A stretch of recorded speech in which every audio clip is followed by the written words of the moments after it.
पञ्चषष्टितमः सर्गः बलेयात्तविष्करणम्। ततोऽङ्गदवचः श्रुत्वा सर्वे ते वानरोत्तमाः स्वं स्वं गतौ समुत्साहमाहुस्तत्र यथाक्रमं गजो गवाक्षो गवयः शरभो गन्धमादनः मैन्दश्च द्विविधश्चैव सुषेणो जाम्बवांस्तथा आबभाषे गजस्तत्र प्लवेयं दशयोजनं गवाक्षो योजनान्याः गमिष्यामीति 20 गवयो वानरस्तत्र वानरांस्तानुवाचः 30 गमिष्यामि योजनानां प्लवङ्गमाः शरभास्तानुवाचाथ वानरान् वानरषभः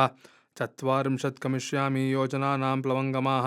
वानरांस्तु महातेजा ब्रवीत् गन्धमादनः योजनानां गमिष्यामि 50 न संशयः मैन्दस्तु वानरस्तत्र वानरांस्तानुवाचः योजनानां परं षष्टिमहं प्लवितुमुत्सहे ततस्तत्र महातेजा द्विविधः प्रत्यभाषत गमिष्यामि न सन्देहस्तवतिं योजनान्यहं सुषेणस्तु हरिश्रेष्ठः प्रोक्तवान् कपिसत्तमान् अशीतिं योजनानां तु प्लवेयं प्लवगेश्वराः तेषां कथयथां तत्र सर्वान् स्थाननुमान्य च ततो वृद्धस्तमस्तेषां जाम्बवान् प्रत्यभाषत पूर्वमस्माकमप्यासीत् कश्चित् कतिपराक्रमः ते वयं मयसः पारमनुप्राप्ताः स्म साम्प्रतं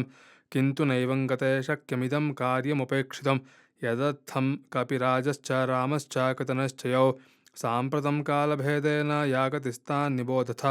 90 योजनानां तु गमिष्यामि न संशयः तांस्तु सर्वान् हरिश्रेष्ठान् जाम्बवान् पुनरब्रवीत्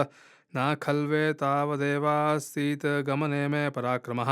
मया महाबलैश्चैव यज्ञे विष्णुः सनातनः प्रदक्षिणे कृतः पूर्वं क्रममाणस्त्रिविक्रमं स इदानीमहं वृद्धः प्लवने मन्दविक्रमः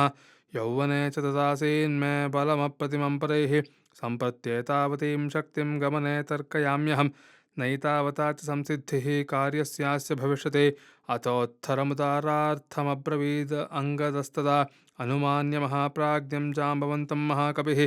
अहमेतत् गमिष्यामि योजनानां शतं महत् निवर्तने तु मे शक्तिः स्यान्न मे न निश्चिता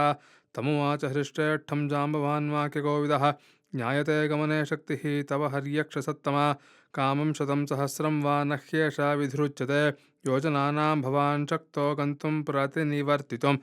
न हि प्रेषयिता तात स्वामी प्रेष्य कथञ्चन भवतायञ्जनः सर्वः प्रेष्यः प्लवगसत्तमः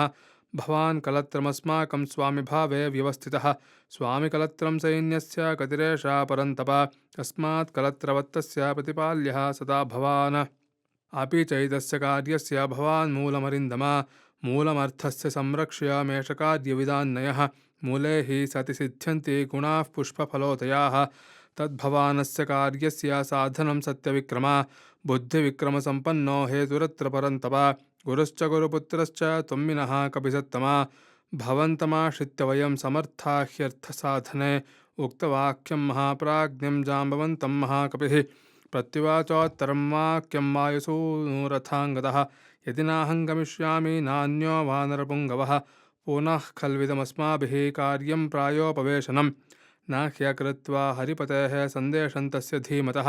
तत्रापि गत्वा प्राणानां पश्यामि परिरक्षणं स हि प्रसादे चात्यर्थं कोपे च हरिरीश्वरः अतीत्य तस्य सन्देशं विनाशो गमने भवेत् तद्यथाह्यस्य कार्यस्य न भवत्यन्यथा गतिः तद्भवानेव दृष्टार्थः सञ्चितयितुमर्हति सोऽङ्गदेन तदा वीरः प्रत्युक्तः प्लवगर्षभः जाम्बवानुत्तरं वाक्यं प्रोवाचेदं ततोऽङ्गदम् अस्य ते वीरकार्यस्य न किञ्चित् परिहीयते येष सञ्चोदयाम्येनं यः कार्यं साधयिष्यति ततः प्रतीतं प्लवतां वरिष्ठ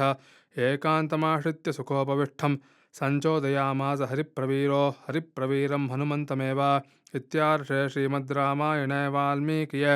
आदिकाव्ये 24सहस्रिकायां संहितायां हनुमद् लघुसन्धक्षणं नाम 65तमः सर्गः जानकीकान्तस्मरणं जय जय राम राम।